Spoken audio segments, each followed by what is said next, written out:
Those Shoes by Maribeth Boelts, illustrated by Noah Z. Jones. This book belongs to anybody that's reading it.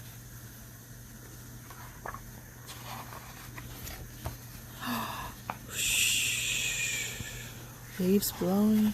Those shoes.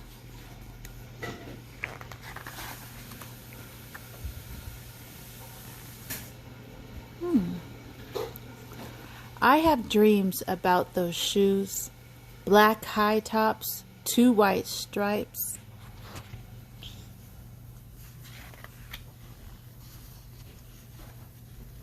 Grandma, I want them. There's no room for want around here. Just need, Grandma says. And what you need are new boots for winter.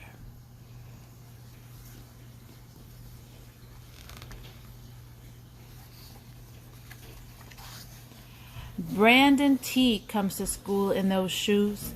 He says he's the fastest runner now, not me. I was always the fastest before those shoes came along. Nate comes to school in those shoes. Antonio and I count how many times Nate goes to the bathroom. 7 times in one day, just so he can walk up and down the hall real slow. Next, Alan, Jacoby, and Terrence each get a pair.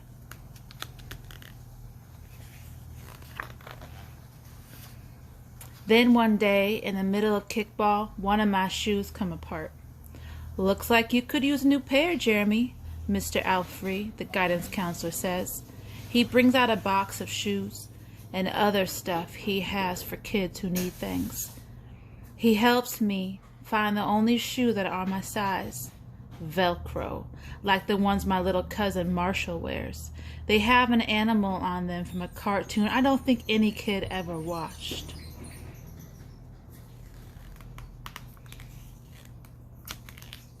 To the box of shoes. Benji, look at the box right here. No, and other stuff. And other stuff. Oh, look at this. When I come back to the classroom, Alan Jacoby takes one look at my Mr. Alfrey shoes and laughs. And so do Terrence, Brandon T, and everybody else. The only kid not laughing is Antonio Parker. At home, Grandma says, "How kind of Mr. Alfrey." I nod and turn my back.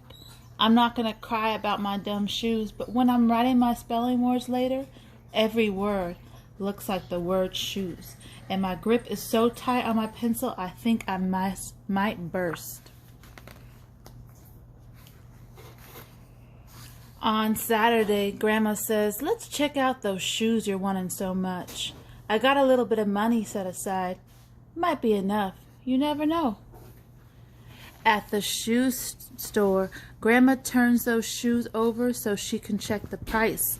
When she sees it, she sits down heavy. "Maybe they wrote it down wrong," I say. Grandma shakes her head. Then I remember the thrift shops. What if there's a rich kid who outgrew his and got 2 pairs for Christmas and had to give one of them away? We ride the bus to the first thrift shop. Black cowboy boots, pink slippers, sandals, high heels, every kind of shoes except the ones I want. We ride the bus to the second thrift shop. Not a pair of those shoes in sight.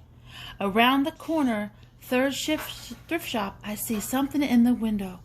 What does he see in the window? Rerun thrift shop. Black shoes with 2 white stripes, high tops, perfect shape.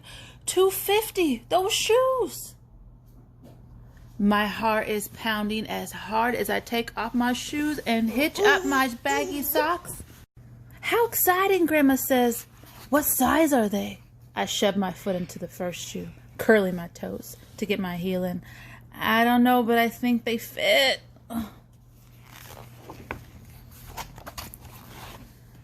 Grandma kneels on the floor and feels for my toes at the end of the shoe. "Oh, Jeremy," she says, "I can't spend good money on shoes that don't fit." I put the other shoe on and try to walk around. "They're okay," I say, holding my breath, praying that my toes will fall off right then and there. But my toes don't fall off. I buy them anyway with my own money, and I squeeze them on and limp to the bus stop.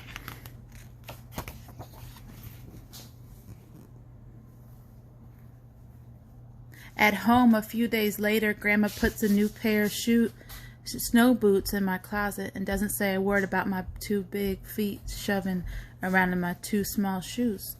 Sometimes shoes stretch, I say. Grandma gives me a hug.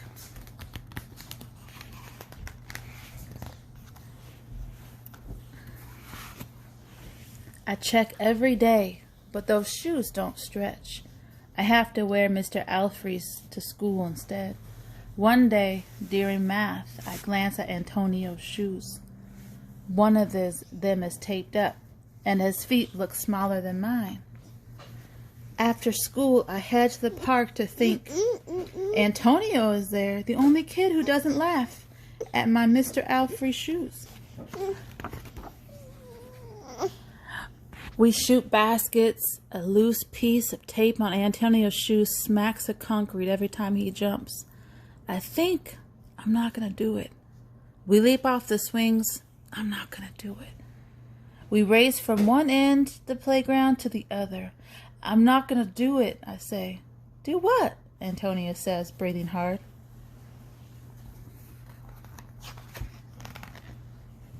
It's called Grandma calls me. It's called fence. Yeah, the fan, yeah. Fence? Oh, fence, yeah, for supper, and invites Antonio over too. Yes, TV, the fence. Yeah. After supper, he spies my shoes. Orange, purple, How come you don't wear them? orange. Yeah. Look what color Antonio's shirt is. Red. How come you don't wear them? Antonio asks. I shrug. My hands are sweaty. I can feel him wishing those shoes were his. That night, I am awake for a long time thinking about Antonio. When morning comes, I try on my shoes one last time. Green. What do you think, Benji? You think the shoes are going to fit? Yes. You think so? Before I can change my mind, the shoes are in my coat. Snow is beginning to fall as I run across the street to Antonio's apartment.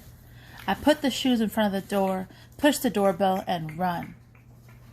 Oh, there he is. Do you see him running? He's running past the parking meter. Right there. And he left the shoes on Antonio's doorstep.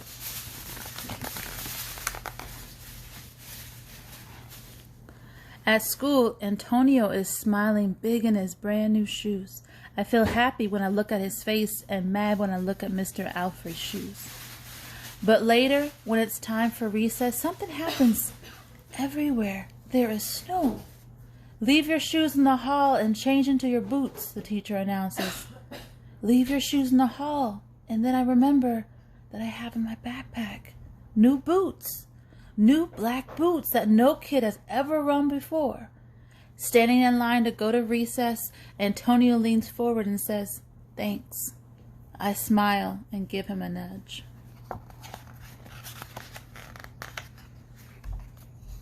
Let's race. I'm running in the snow. You see the footprints? Yeah. Yeah. Yeah. That's a good story. They're wearing snow boots. And there's the snow falling. And that was called Those Shoes.